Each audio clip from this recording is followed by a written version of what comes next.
샬롬, 주님의 이름으로 오늘 새벽 예배를 드리는 연합감리교회 모든 식구들에게 하늘에는 영광, 땅에는 평화가 임하시는 놀라운 소식이 여러분들의 가정에 임하시기를 바랍니다. 이 식구, 패밀리라는 단어는 우리들에게 굉장한 안정감을 주죠. 편안함을 줍니다. 특별히 제가 연합감리교회 식구라고 말할 때에 뭔가 같은 한 울타리에 있는 공동체라는 깊은 특권의식을 느끼면서 굉장한 친밀감을 느낍니다. 특별히 이번에 한인연합감리교회에서 대림절을 맞아서 저희들이 함께 새벽 예배로 함께 할 수 있다는 것이 얼마나 또 다른 하나님의 은혜가 아닌가 하는 것을 생각하게 됩니다. 지난 우리 땡스기빙 때 저희 교회에서는 우리 장로님, 권사님 그리고 집사님들의 직분자를 세웠습니다. 제가 장로님 보고 이런 말씀을 했습니다. 장로님, 이제 장로님은 어디 가든지 연합감리교회에서 섬기실 수 있는 이제 특권이 있습니다. 그렇게 말씀을 드렸습니다. 저는 한인연합감리교회 옥스나드 교회를 섬기고 있는 우리 남재헌 목사입니다. 우리가 있는 지역은 벤추라 지역입니다. 그리고 북쪽 지방에 속해 있죠. 북쪽 지방에 속해 있다고 해서 제가 북에서 온 사람은 아닙니다. 우리 벤추라 지역에는 우리가 알듯이 옥스나드, 카발리오, 또 산타폴라, 또 그 외에 무어팍, 또 부에나 벤추라를 포함하고 있는 시리입니다. 특별히 이 지역에는 한인교회가 한 11개 정도 있죠. 그중에 우리 한인연합감리교회는 가말리오하고 옥스나드 저희 두 교회가 섬기고 있습니다. 대략 벤추라는 한 85만 명의 주민들이 살고 있습니다. 특별히 이번에 코비드를 맞아서 그 가운데 한 2만 5천 명의 확진자가 있었고요. 현재까지 한 207명 정도가 사망자가 발생했습니다. 그리고 제가 통계를 보니까 보통 한 500명에서 700명 정도 에버리지 확진자가 생기고 있는 것 같습니다. 인구 1000만이라는 LA 시리에 비하면 조그만 시리지만 그럼에도 불구하고 많은 분들이 코비드로 인해서 삶의 어려움을 함께 겪고 있습니다. 그런 와중에 우리 교회에서는 파킹랏에 텐트를 설치하고 그래서 매주 예배를 드릴 수 있다는 것이 얼마나 감사한지 모릅니다. 그 가운데 특별히 대면 예배가 어려운 분들을 위해서는 저희들이 유튜브로 라이브 스트리밍을 하고 동시에 또 설교를 새롭게 편집해서 카톡으로 링크해서 드리고 있습니다. 아마 여러분들이 생각할 때 그 벤추라 그러면 굉장히 멀리 느껴졌을 겁니다. 저도 그랜델에서 12년 목회할 때에 벤추라로 파송받을 때에 거기가 무슨 닭이 우는 곳이 아닌가 그런 생각을 하고 왔습니다. 실제로 많은 분들이 벤추라를 지날 때에 그냥 여기에 있는 그 어부 횟집 정도로 들리는 그런 곳이라고 생각합니다. 그러나 막상 여기에서 목회해 보니까 이곳이 굉장히 아름답고 또 여러분들이 오고 갈 때마다 옥스나드 연합감리교회 기억하시고 전화하시면 따뜻한 커피로 한 잔 나눌 수 있는 그런 기쁨이 있을 것 같습니다. 얼마 전에 우리 집사람이 여보 뭔가 먹고 싶은데 딱히 생각이 나는 게 없어요. 그리고 뭔가 먹어도 이렇게 편안하지가 않습니다. 그래요. 그래서 내가 이렇게 말했죠. 여보 당신만 그런 게 아니라 요즘 모든 사람들이 그래요. 만나야 될 사람들 만나지 못하고 사랑해야 될 사람을 사랑하지 못하고 사실 대면이 얼마나 중요한데 오히려 비대면으로 살아야 된다는 것이 때로는 정신적으로 또 심리적으로 더 나아가서는 영적으로 우리의 삶을 굉장히 록다운하게 만들고 있습니다. 그나마 저희들이 파킹라에서 이렇게 예배를 드릴 수 있다는 것이 마치 집에 창문을 열어놓은 것 같이 매주 우리들에게 또 다른 기쁨과 행복을 주고 있습니다. 특별히 오늘 저녁은 우리 모두가 기대하고 또 기다리던 크리스마스 이브죠. 또 여느 때와 같이 여기저기서 모임을 예약하고 호텔의 객실마다 다 차고 무척 바쁜 굉장히 그런 시즌입니다. 또 교회적으로 보면은 보통 크리스마스 이브에 촛불을 켜고 또 교육부의 재련장치도 있고 또 칸타타 가장 바쁜 시기인데 이번에는 24일 날 뭘 하지? 마치 길을 잃은 어린아이와 같은 그런 마음이 들 때도 있습니다. 무엇보다도 크리스마스에 되면 가족이 서로 함께 선물을 주고받고 따뜻한 사랑을 나누어야 되는데 이번 크리스마스에는 많은 가정들이 그렇게 하지 못하는 안타까움을 겪고 있습니다. 특별히 저희 가정도 보면 두 딸이 지금 병원에서 일을 하고 있어요. 또 아들은 가정에서 재택근무를 하고 있습니다. 그래서 이번에는 어렵지만 이번에는 가족이 좀 함께 못 모일 것 같아요. 저희 가족뿐만 아니라 많은 분들이 그럴 것 같습니다. 특별히 병원에서 일을 하는데 챙겨주지 못하는 그런 미안한 마음이 부모로서 크게 듭니다. 이처럼 힘든 가운데 한 가지 좋은 소식은 우리가 잘 알듯이 파이저나 모데나에서 백신이 잘 만들어져서 지난주부터 배포가 되었죠. 그래서 아무래도 의료 종사자들 가운데 인텐시브 케어 유닛에 있는 분들이 먼저 맞고 아마 우리 같은 일반 시민들은 내년 2월이나 3월이면 백신을 맞을 수 있을 것 같습니다. 또 다른 소식은 정부에서 주는 보조금, 또 EDD, 또 PPP 이런 것들이 타결되었다는 기쁜 소식을 듣게 됩니다. 자, 그런데 오늘 누가복음 2장에서는 이와 같은 소식이 무색할 정도의 아주 큰 기쁨의 소식을 전하고 있습니다. 여러분, 누가복음을 쓴 사람은 의사죠. 의사인 누가는 예수 그리스도의 탄생의 소식을 마치 천사와 함께 지구에 큰 빌보드를 매달아 놓은 것 같은 그런 느낌을 받습니다. 그리고 거기에는 온 백성에게 미칠 큰 기쁨의 소식이라 그렇게 전간판에 불이 들어오고 있습니다. 제가 그걸 생각을 하면서 온 백성에게 미칠 큰 기쁨의 소식, 다른 어떤 그 더 멋있는 슬로건이 없을까 생각을 해봐서 잊지 못할 소식, 혹은 가슴 설레는 소식, 혹은 온 지구청이 놀랄 만한 소식. 그런데도 딱히 그 엄청난 소식을 표현한다는 게 얼마나 언어의 한계가 있는가 생각하게 되죠. 어메이징한 소식이다, 원더풀한 소식이다, 아니면 아이들이 젊은 아이들이 많이 쓰는 아썸한 소식이다, 아니면 인크레디블한 소식이다, 아니면 메가톤급 소식이다. 이런 많은 단어들을 생각하다가 이런 생각을 해서 어마어마한 소식이다. 아마 여러분들 가운데 더 멋진 슬로건이 있으면 카톡 주시면 참고로 하도록 하겠습니다. 자, 오늘 본문에서 말하는 이 메가톤급 좋은 소식, 그 소식은 어떤 소식일까요? 그러면 이 소식은 세상의 소식과 어떻게 다를까 하는 겁니다. 우리가 보통 소식 그러면 서로가 안부를 전하고 주고받는 거죠. 심지어는 무소식이 희소식이다.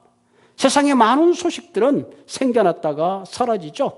세상엔 좋은 소식도 있고 나쁜 소식도 있고 심지어는 가짜 소식들도 있습니다. 여러분, 우리 아이가 결혼해, 기쁜 소식이잖아요. 그런데 또 우리 아이가 결혼해, 그러면 그때는 슬픈 소식이 되는 거죠. 어쨌든 우리가 좋은 소식과 나쁜 소식, 이런 모든 소식들은 이례적인 사건이라는 거죠. 반대로 어떤 소식은 한 사람에게는 좋은 소식이지만 다른 사람에게는 좋지 않은 소식이 될 수가 있습니다. 복권을 산 사람에게 내가 복권에 당첨됐어. 그 사람에게 굉장히 좋은 소식이지만 복권에 당첨되지 못한 사람들에게는 슬픈 소식이 되는 거죠. 미니멈 웨이지가 올해부터 올라갔어. 미니멈 웨이지가 올라간 사람에게는 좋은 소식이지만 반대로 업주에게는 슬픈 소식이 될 수가 있습니다. 이처럼 모두가 만족한 소식을 갖는다는 것은 쉽지 않습니다. 그래도 오늘 누가복음에 온 백성에게 미칠 큰 기쁨의 이 소식은 모든 이들에게 큰 기쁨의 소식이 된다는 사실이죠. 어쩌면 태초에 하나님이 인류를 창조하고 인간이 에덴 동산을 떠나는 그 순간부터 마지막 주님이 재림하는 그 순간같이 이 온 백성에게 미칠 큰 소식은 결코 멈추지 않는 엄청난 소식이 될 것입니다. 왜? 아직도 이 소식을 듣지 못한 사람들이 많기 때문에 그렇습니다. 그럼 도대체 이것이 무슨 소식인가? 이 엄청난 소식이 도대체 뭔가? 이 소식이 도대체 무슨 소식이기에 7.8 빌리언에 되는 온 인류에게 미칠 큰 기쁜 소식이라고 하는가 하는 겁니다. 배고픈 사람, 배부른 사람, 미운 사람, 아니면 좋은 사람, 혹은 슬픈 사람, 기쁜 사람, 가진 사람, 못 가진 사람, 건강한 사람, 아픈 사람 모두에게 기쁜 소식, 즐거운 놀라운 소식이 되는 이 소식이 무엇인가 하는 겁니다. 오늘 누가복음 11절에는 이렇게 표현하고 있죠. 오늘 다윗의 동네에 너희를 위하여 구주가 나셨으니 곧 그리스도 주시라. 멋진 선포입니다. 온 인류가 받아야 되는 놀라운 소식을 한 센텐스로 요약하고 있죠. 오늘입니다. 오늘. 가끔 우리가 신앙생활 하면서 과거의 은혜에 잡혀 사는 사람들이 참 많이 있어요. 오늘입니다. 오늘. 우리의 신앙은 항상 오늘이죠. 다윗의 동네란 말은 구약의 말씀의 약속의 성취를 의미하는 겁니다. 너희를 위하여. 저는 이 너희를 위하여 곧 나를 위하라고 여러분들이 고백하는 그런 시간이 되기를 바랍니다. 여기에 세 가지 단어가 주목해 보시기 바랍니다. 구주가 나셨으니, 구주, 세이버가 나셨으니 곧 그분은 그리스도요 주시라. 오늘 우리는 이 세 단어가 주는 의미를 깊게 생각할 때에 예수님이 이 땅에 오셨다는 것이 얼마나 온 인류에게, 더 나아가서 막 개인에게 큰 소식이고 놀랄만한 소식인가 하는 것을 함께 나누려고 합니다.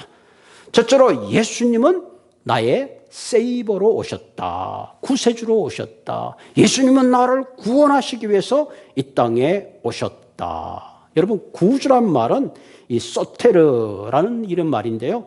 세상을 구원하는 자 혹은 해방하는 자, 그렇습니다. 다시 말하면 예수님은 육신의 몸을 입고 우리를 죄 가운데서 해방시키기 위해서 오셨다 하는 겁니다. 마태복음 1장 21절에 보면 아들을 낳으리니 이름을 예수로 하라. 그가 자기 백성을 죄에서 구원할 자이심이라. 여러분, 인간 속에는 죄성이 있습니다. 이 죄성이 인간을 파괴합니다. 괴롭히고 죽이고 전쟁과 싸움으로 몰아갑니다. 그러나 예수님께서 이 근본적인 죄의 문제를 해결하시기 위해서 이 땅에 오셨습니다. 이 엄청난 사실을 우리는 깨달아야 합니다. 여러분, 그 당시 황제 아우구스는 모든 전쟁을 종식하는 그야말로 팍스 로마의 시대를 이루었습니다. 그래서 이 아우구스에게는 이 구세주, 소위 말하면 소테르라는 칭호가 하사되었습니다. 그래서 아우구스트를 구주라고 불렀습니다. 그런데 오늘 누가복음 저자에 보면 세상에 이 아우구스트가 참된 구주가 아니라 바로 예수님이 이 땅에 진정한 구주인 것을 동시에 선포하고 있습니다. 아우구스는 세상의 구주로서 그가 명령한 것은 그가 지배하고 통치하고 있는 지역에 호적을 등록하게 하는 겁니다. 그래서 수많은 사람들이 자기가 태어난 본향 고향에 가서 호적을 등록합니다. 그때 마리아도 만삭이 다 돼서 불편한 몸을 이끌고 나사렛에서 145km 떨어진 베들레헴까지 갔습니다. 그 당시 이스라엘의 가옥 구조는 1, 2층으로 객실이 있다면 2층에는 사람들이 살고 1층에는 이 동물들이 먹이를 주는 동물들이 기거하는 그곳입니다. 객실에 사람이 많이 찼기 때문에 도저히 자리가 없었습니다. 그래서 결국 만삭이 된 마리아는 구유의 아이를 누일 수밖에 없는, 사랑하는 처자들을 구유에 놓을 수밖에 없는 그러한 형편에 놓이고 말았습니다. 이처럼 가이사의 명령은 모든 사람에게 불편을 주는 거예요. 가이사의 명령은 그가 다스리고자 하는 뭔가 목적의식에서 이루어지는 것이라면 예수님이 오시는 구세주는 강제성이 아니라 모든 억눌림을 자유케 하는 자발적이요 전적인 모든 이들에게 평화를 주는 진정한 의미에서의 소테르다 하는 겁니다. 오늘은 그러므로 오늘 나를 위하여 나를 죄에서 해방시키시고 구원하시기 위해서 오신 구주 되심을 우리가 마음으로 받아들이고 모든 억눌림과 억압으로부터 진정한 자유와 평화를 맛보시는 모든 분들이 되기를 바랍니다. 예수님은 나의 세이버, 구주이십니다. 두 번째 오늘 본문에 보니까 구주가 나셨으니 곧 그리스도시라. 그리스도. 이 그리스도란 말은 히브리 말로 메시아르, 우리 아람 말로는 메시아죠. 메시아. 크리스토스. 기름 부음을 받은 자. 구약에서 기름 부음 받은 자는 왕이나 혹은 제사장이나 선지자에게 하나님께서 기름을 부어서 그들을 특별히 사용하셨습니다. 신약에서는 예수님의 사역을 말할 때에 그분이 기름 부음 받은 자로서 그리스도로서 혹은 제사장의 직분 혹은 왕으로서 혹은 이 땅에 말씀을 선포하는 그런 표현으로 사용하기도 합니다. 그런데 오늘 본문에서는 보면 너희를 위하여 그리스도가 나셨으니 이는 너희를 위한 왕이요 너희를 위한 제사장이요 너희를 위한 선지자라. 우리가 이렇게 읽을 수가 있습니다. 그 당시 유대인들은 메시아를 기다렸습니다. 본문을 가만히 보면 헤롯의 선지자들과 또 제사장들이 메시아가 베들레헴에서 날 것을 알고 대답했습니다. 뿐만 아니라 많은 사람들이 세례 요한을 메시아로 착각했습니다. 그래서 세례 요한 요한복음 1장 20절에 보면 나는 그리스도가 아니다 그렇게 말하죠. 예수님을 처음 만난 앤드레는 시몬에게 찾아가서 내가 메시아를 만났다 그렇게 고백을 합니다.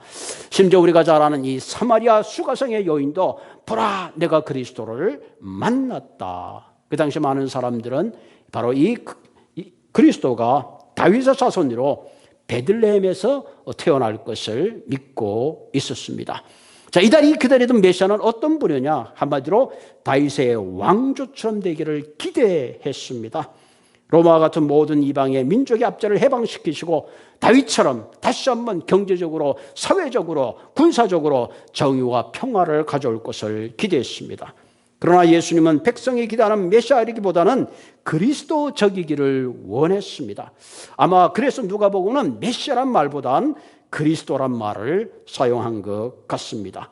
같은 말이지만 사실은 엄청난 기대와 초점이 다른 것입니다. 메시아가 왕으로 오셨다면 그리스도는 세상의 종으로 십자가에 못 박히시기 위해서 죽으러 오셨다는 거죠. 그래서 사도행전 2장 30절에 보면 너희가 십자가에 못 박은 이 예수를 하나님이 우리 주와 그리스도가 되게 하셨다 하는 겁니다. 우리가 십자가에 못 박은 메시아를 하나님이 궁극적으로 만물의 주님 되는 그리스도가 되게 하셨다 하는 거죠. 그럼 오늘 유대 땅에 오신 그리스도는 바로 나의 고난을 대신해서 나의 허물을 대신해서 오신 분입니다. 또한 단순히 이 땅의 지역적인 경제적인 정치의 자유가 아닌 영원한 평화, 하늘나라의 진정한 평화를 선포하시기 위해서 오셨습니다. 그럼 우리는 이 땅에서 유다 민족이 기다리던 메시아의 꿈보다 큰 하나님의 나라의 평화, 꿈을 꾸는 그런 삶을 향하여 달려가야 합니다. 이번 크리스마스 이브에는 동상이몽이 아닌 그리스도와 같은 꿈을 대시는 그런 귀한 밤이 되기를 바랍니다. 세 번째로 오늘 다윗의 동네에 오신 분은 우리의 세이버시요 우리의 그리스도죠. 마지막으로는 나의 주인으로 오셨다. 내가 섬길 분으로 오셨다 하는 거죠. 아도나이. 그죠? 우리 영화 같은 데 보면 도미누스, 로드란 말을 쓰잖아요. 이 성경에는 이 로드란 말이 8,000번 이상 나옵니다. 이 로드란 말은 주인을 가리키는 거죠. 구약에서는 창조주 하나님. 그죠? 만물을 창조하시는 하나님. 또 신약에서는 예수 그리스도를 주라고 불렀습니다. 고린도전서 12장 3절에 보면 성령으로 만지 않고는 아무도 예수를 주라고 말할 수 없느니라. 예수를 주라고 부른다는 것은 그분이 바로 하나님이요 온 우주와 전 인류에 대한 유일한 주권자요 세상의 창조자요 생사화복의 주관자인 것을 고백하는 거죠. 그래서 도마도 말하기를 부활하신 주님 보고 도마는 이렇게 했죠. 나의 주시며 나의 하나님이시다. 여러분 우리가 주님을 그리스도라고 고백하는 그 순간에 주님은 나의 생명의 주인이요 나의 모든 권리를 포기하고 나의 삶을 주님께 온전히 맡기는 것입니다. 그래서 바울은 스스로가 그리스도의 종 둘러스라고 고백했습니다. 초대교회 성도들은 황제를 향하여 로드라고 말하지 않고 예수를 주로 고백하는 것 때문에 많은 고난을 당했습니다. 그럼에도 불구하고 그들은 그 고백 때문에 재림의 소망을 두는 마라나타의 신앙의 순결을 지킬 수 있었습니다. 우리 모두 이제 내 삶의 주인이 아닌 참주이신 주님께 내 삶의 모든 것을 맡기고 주님이 인도하시는 대로 주님의 뜻대로 주님이 원하는 대로 순종하는 의미 있는 결단을 하는 크리스마스 이브의 밤이 되고 또 성탄이 되기를 바랍니다. 오늘 본문에 보면 누가복음 2장 16장 17절에 보면 목자들이 천사의 지시를 받고 마리아와 베들레헴을 찾아가서 마리아와 아기 예수를 경배하죠. 그리고는 천사가 자기들에게 전해준 똑같은 말을 거기서 반복합니다. 11절에 보면 오늘 다윗의 동네에 너희를 위하여 구주가 났으니 곧 그리스도 주시니라. 아멘. 여기서 우리는 중요한 사명을 발견하게 되는 거죠. 우리가 이 엄청난 소식, 이 어마어마한 소식을 우리만 듣고 끝내는 것이 아니라 우리는 이 소식을 세상에 선포해야 될 사명과 책임이 있다는 사실입니다. 요즘 우리가 베드로전서를 묵상하고 있는데요. 여러분 우리가 잘 아는 2장 1절에서 10절의 말씀을 보면 너희는 택하신 족속이요 왕같은 제사장이요 거룩한 나라요 그의 소유된 백성이니 이는 너희를 어두운서 불러내어 그의 귀한 볕에 들어가게 하시니에 아름다운 덕을 선포하게 하려 하심이라. 무엇보다도 이번에 저와 또 여러분들이 우리가 왕같은 제사장, 나의 세이버로, 나의 그리스도로, 나의 주님으로 오신 이 위대한 소식을 전할 뿐만 아니라 정말 이 주님이 얼마나 위대하신 분인가 하는 것을 우리가 그 아름다운 덕을 선포하는 그런 귀한 삶이 되기를 주님의 이름으로 축복을 드립니다. 우리 같이 기도하겠습니다. 자비하신 하나님, 부족한 우리를 위하여 하늘의 영광을 버리시고 친히 우리의 구세주로, 우리의 그리스도로, 우리의 주인으로 오신 하나님, 특별히 우리가 크리스마스 이브를 맞아서 이제는 내가 내 삶의 주인으로 살아가는 것이 아니라 나를 죄 가운데서 구원하신 주님의 은혜를 따라서 믿음을 따라서 살게 하여 주옵소서. 무엇보다 우리를 왕같은 제사장으로 하나님의 소유된 특별한 백성으로 불러주셨사오니 그러므로 하나님의 이 귀한 소식을 세상에 선포하는 사명자의 길을 걸어갈 수 있도록 주님 축복해 주시옵소서. 예수님의 이름으로 감사하며 기도드리옵나이다. 아멘.